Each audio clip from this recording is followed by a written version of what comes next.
Who am I? I know my name, it's Moses. But who exactly am I? I'm not sure.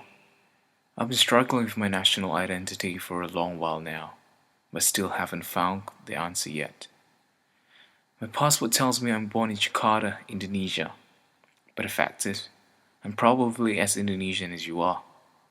I hardly have any memories of my hometown when I was a child, because when I was about 1 year old, my family migrated to Singapore, the land of opportunity in Southeast Asia. There, I went to my first school, made my first friends, had my first dreams. I had all my significant firsts in my adopted home. I learned the national anthem and the pledge of Singapore before I could utter the Indonesian language. Everything about me was Singaporean, except my passport. When I was 15, I was offered the chance to give up my Indonesian citizenship for Singaporean passport. But strangely, I wasn't ready to call myself a Singaporean.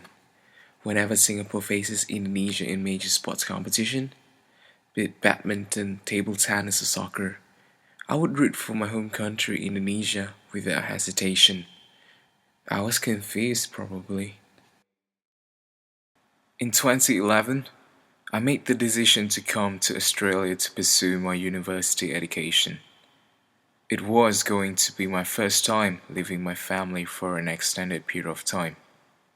It was, after all, part of the growing up process. I used to view myself as 100% Indonesian, despite spending most of my life in Singapore. However, it was when I moved here to Sydney did I start to change that view. I find myself fitting in a lot better in the Singaporean community here in Sydney, and everything about me is incredibly Singaporean. From my habits to my way of thinking to almost everything else.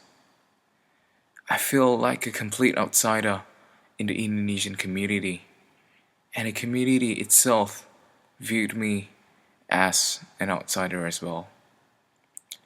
It was a very strange feeling to know that I am, on paper, an Indonesian, but that was as far as my connection with my supposed hometown ended. Here in Australia, whenever people ask where my origin is, honestly, I don't quite have the answer. That was when I started to question my national identity. Who and what exactly am I?